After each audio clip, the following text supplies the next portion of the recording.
Уважаемые россияне, добрый день. Я сопредседатель Всемирного конгресса ингушского народа Ахмед Сиражутдинович Погоров.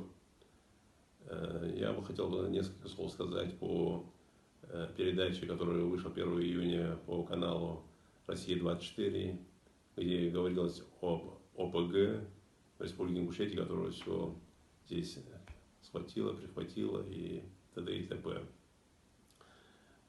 Снимал эту передачу некий Виталий Кармазин. Меня интересует больше Кармазин и их руководитель Эдуард Петров. Я бы хотел обратиться к этому Эдуарду Петрову, с которым я познакомился в 1998 году, когда я исполнял обязанности министра внутренних дел Республики Ингушетии в звании майора. Это звание майора мне было присвоено досрочно министром внутренних дел России Куликовым. Затем я получил за именно работу в борьбе с терроризмом, в борьбе с бандитизмом, в борьбе с преступностью, за определенные положительные результаты оперативной служебной деятельности. Министром внутренних дел Степашиным мне было присвоено звание подполковника досрочно. Затем мне было присвоено звание полковника досрочно министром внутренних дел России Рушайло. Я был представлен званию генерала министром внутренних дел Грызловым. Я работал в Центральном аппарате МВД России. Я работал с Нургалиевым Рашидом Гумаровичем.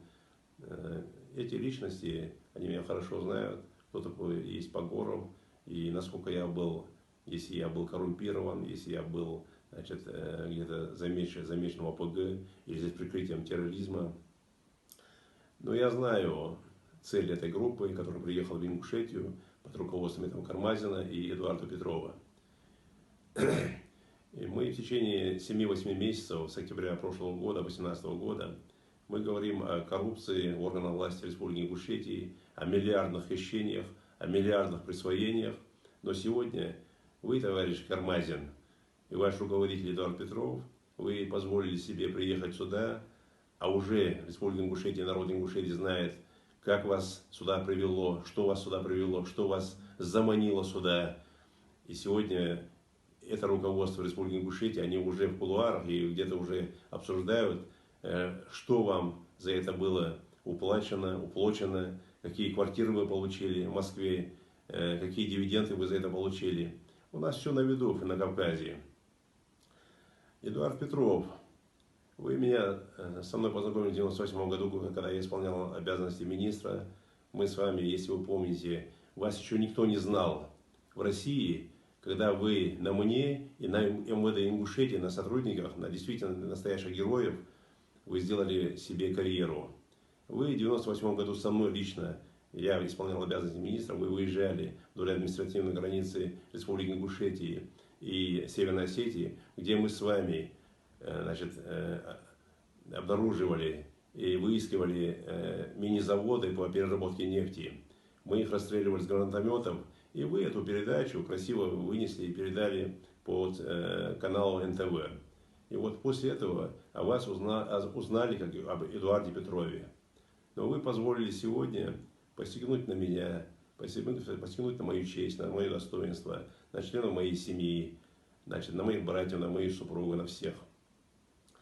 Вы прислали эту группу под руководством этого ничтожества, другого слова этого нет, Кармазина.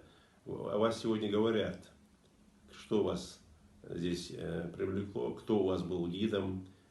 Мне говорят, что это некая Евлоева Аза, ныне Хашиева. Она переведена, как у нас переводят, не избирают, ничего. Ее перевели в парламент после телевидения, где она работала журналистом или корреспондентом. Ее сейчас перевели в парламент, она депутатом парламента. Ее брат в Европе сидит, бывший,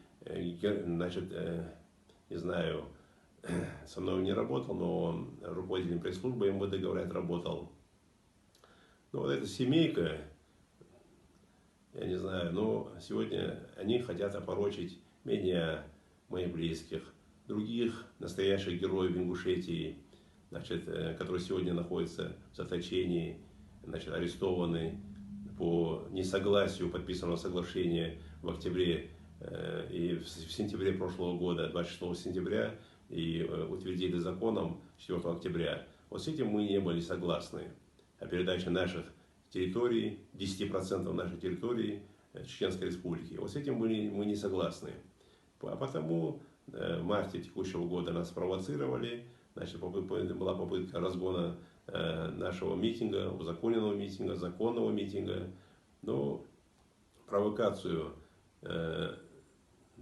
они сумели, значит, спланировали, и им удалась эта провокация, в результате которого люди, которые защищались, люди, которые пытались защититься, себя, находящихся рядом стариков, женщин, они сегодня, около 30 человек, арестованы, находятся в следственных изоляторах МВД, значит, Кабардино-Балкарии, периодически их переводят в Владикавказ, в Северную Осетию, и вот так.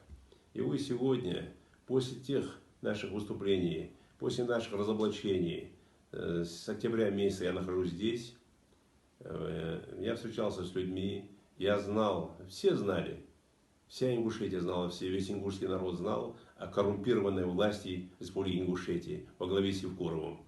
Но вы сегодня приехали, и вы хотите обелить то, что нельзя обелить никакой хлоркой, никакой наждачкой, никаким химическим раствором.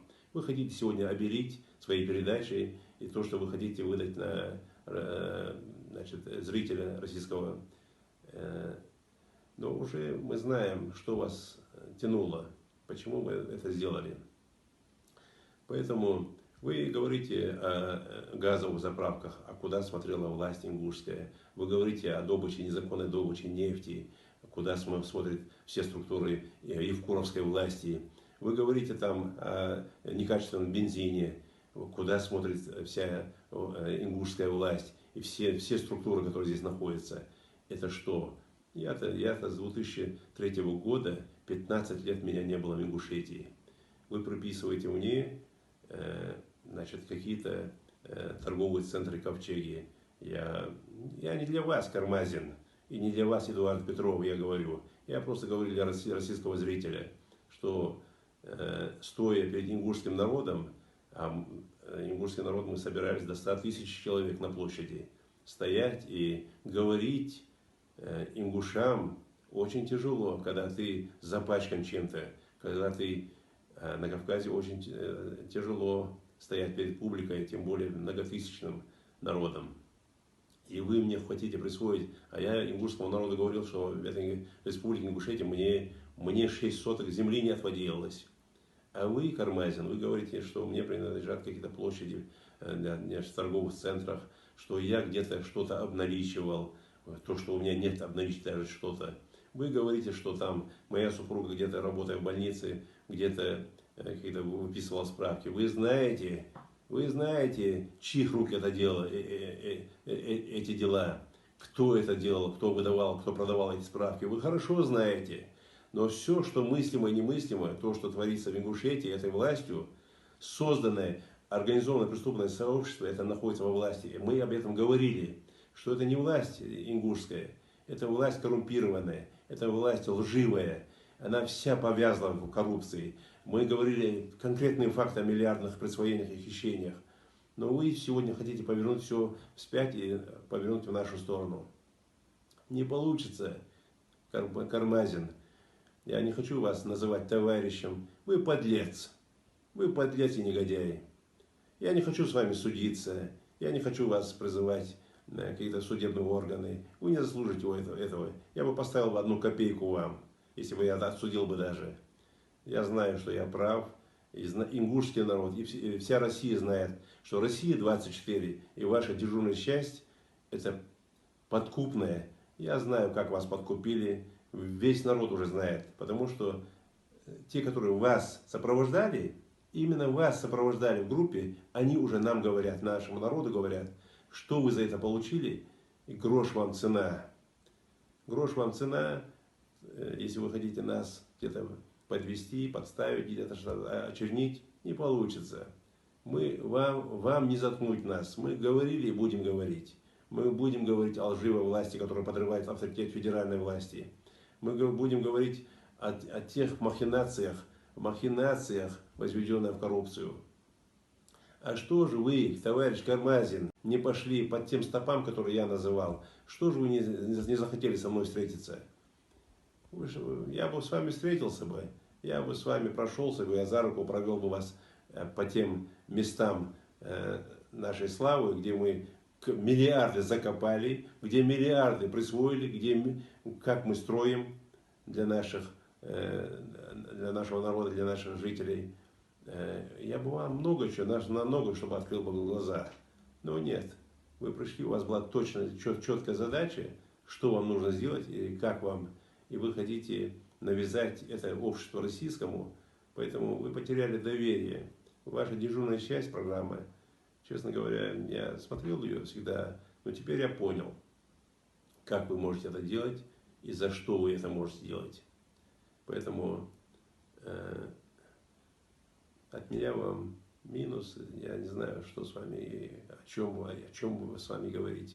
Пытаясь оскорбить меня, вы пытаетесь оскорбить сотни и тысячи сотрудников МВД Ингушетии.